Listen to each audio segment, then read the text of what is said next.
നമസ്കാരം. സംസ്ഥാനത്ത് കാലവർഷം കനക്കുന്നു. വിവിധ ജില്ലകളിൽ വിദ്യാഭ്യാസ സ്ഥാപനങ്ങൾക്ക് ഇന്ന് അവധി പ്രഖ്യാപിച്ചു. കാസർഗോഡ്, കണ്ണൂർ, വയനാട്, കോഴിക്കോട്, മലപ്പുറം, തൃശൂർ, എറണാകുളം, ഇടുക്കി ജില്ലകളിലെ വിദ്യാഭ്യാസ സ്ഥാപനങ്ങൾക്കാണ് ഇന്ന് അവധി. സ്കൂളിൽ സ്പെഷ്യൽ ക്ലാസുകൾ വയ്ക്കരുതെന്നും കളക്ടർമാർ നിർദ്ദേശിച്ചിട്ടുണ്ട്. 16 വർഷത്തിനു ശേഷമാണ് കേരളത്തിൽ മൺസൂൺ നേരത്തെ എത്തുന്നത്. കഴിഞ്ഞ 2 ദിവസമായി കേരളത്തിൽ വ്യാപകമായ മഴ തുടരുകയാണ്.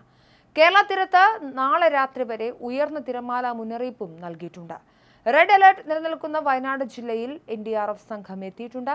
28 അംഗ സംഘമാണ് ജില്ലയിലെത്തിയത്. നേരത്തെ മണ്ണിടിച്ചിൽ ദുരന്തം സംഭവിച്ച വിലങ്ങാട് കനത്ത ജാഗ്രതയും പുലർത്തുന്നുണ്ട്. പത്തനംതിട്ട, കോട്ടയം, ഇടുക്കി, എറണാകുളം, തൃശൂർ, പാലക്കാട്, മലപ്പുറം, കോഴിക്കോട്, വയനാട്, കണ്ണൂർ, കാസർഗോഡ് ജില്ലകളിൽ നിന്ന് റെഡ് അലർട്ടും പ്രഖ്യാപിച്ചിട്ടുണ്ട്. കേന്ദ്ര കാലാവസ്ഥാ വകുപ്പ് അതിതീവ്രമായ മഴയ്ക്കുള്ള സാധ്യതയാണ് ഈ ജില്ലകളിൽ പ്രവചിച്ചിരിക്കുന്നത്. സംസ്ഥാനത്ത് മഴക്കെടുതിയിൽ ഞായറാഴ്ച മാത്രം 7 മരണമാണ് റിപ്പോർട്ട് ചെയ്തത്. കോഴിക്കോട് തോട്ടിൽ മീൻ പിടിക്കുകയായിരുന്ന സഹോദരന്മാർ ഷോക്കേറ്റ് മരിച്ചു. കോടഞ്ചേരി ചന്ദ്രൻകുന്നേൽ ബിജു ഷീബ ദമ്പതികളുടെ മക്കളായ നിധിൻ, എബിൻ എന്നിവരാണ് മരിച്ചത്. 14ഉം 10ഉം വയസ്സും മാത്രമായിരുന്നു ഇവർക്ക്. തേക്കിന് കൊമ്പ് കാറ്റത്തൊടിഞ്ഞ് വൈദ്യുതി ലൈനിൽ പതിക്കുകയായിരുന്നു. പിന്നാലെ വൈദ്യുതി ലൈൻ പൊട്ടി തോട്ടിൽ വീണാണ് അപകടം സംഭവിച്ചത്.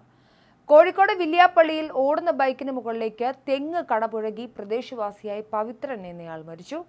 പാലക്കാട് ജില്ലയിൽ മീൻ പിടിക്കാൻ പോയ 48കാരനെ വെള്ളക്കെട്ടിൽ വീണ മരിച്ച നിലയിൽ കണ്ടെത്തി.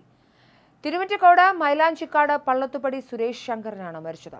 ഇടുക്കി പാമ്പാടുംപാറയിൽ മരം വീണ് തൊഴിലാളി സ്ത്രീ മരിച്ചു. മധ്യപ്രദേശ് സ്വദേശി മാലതിയാണ് മരിച്ചത്.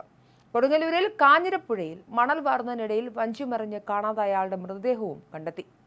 ഏറിയാട് കൊട്ടിക്കൽ ഓട്ടറാട്ട് പ്രദീപിന്റെ മൃതദേഹമാണ് പടിഞ്ഞാറെ വെമ്പല്ലൂർ കടപ്പുറത്ത് അടിഞ്ഞത്.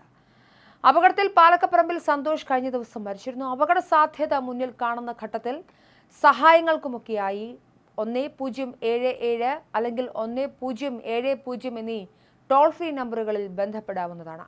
വൈദ്യുതി ലൈനുകളുടെ അപകട സാധ്യത ശ്രദ്ധയിൽപ്പെട്ടാൽ 1912 എന്ന നമ്പറിൽ KSEBയെ വിവരം അറിയിക്കാം. ഇടുക്കി മലങ്കര ഡാമിന്റെ 6 ഷട്ടറുകളിൽ 5 തുറന്നു. തൊടുപുഴ, മൂവാറ്റുപുഴ ആറുകളിൽ ജലനിരപ്പ് ഉയരുന്ന സാഹചര്യമാണ്. 6 തീരത്ത് താമസിക്കുന്നവർക്ക് ജാഗ്രതാ നിർദ്ദേശം നൽകാതെയാണ് ഷട്ടറുകൾ തുറന്നതെന്ന വിമർശനവും നിലനിൽക്കുന്നുണ്ട്. പിന്നീട് 4, 5, 6 ഷട്ടറുകൾ കൂടുതൽ ഉയർത്തിയിട്ടുണ്ടെന്ന മുന്നറിയിപ്പും പുറത്തുവന്നു. കേരള തീരത്ത് ഇന്നും നാളെയും 0.9 മുതൽ 3.8 മീറ്റർ വരെ ഉയരത്തിൽ തിരക്ക് സാധ്യതയുണ്ട്. മത്സ്യത്തൊഴിലാളികളും തീരദേശവാസികളും ജാഗ്രത പാലിക്കണം. കേരള, കർണാടക, ലക്ഷദ്വീപ് തീരത്ത് 28 വരെ മത്സ്യബന്ധനത്തിന് വിലക്ക് ഏർപ്പെടുത്തിയിട്ടുണ്ട്. എന്തായാലും കാലവർഷം കനക്കുകയാണ്. വിവിധ ജില്ലകളിലെ വിദ്യാഭ്യാസ സ്ഥാപനങ്ങൾക്ക് ഇന്ന് അവധി പ്രഖ്യാപിച്ചിട്ടുണ്ട്. കാസർഗോഡ്, കണ്ണൂർ, വയനാട്, കോഴിക്കോട്, മലപ്പുറം, തൃശൂർ, എറണാകുളം, ഇടുക്കി ജില്ലകളിലെ വിദ്യാഭ്യാസ സ്ഥാപനങ്ങൾക്കാണ് അവധി. സ്കൂളിൽ സ്പെഷ്യൽ ക്ലാസുകൾ വയ്ക്കരുതെന്നും കളക്ടർമാരുടെ പ്രത്യേക നിർദ്ദേശമുണ്ട്.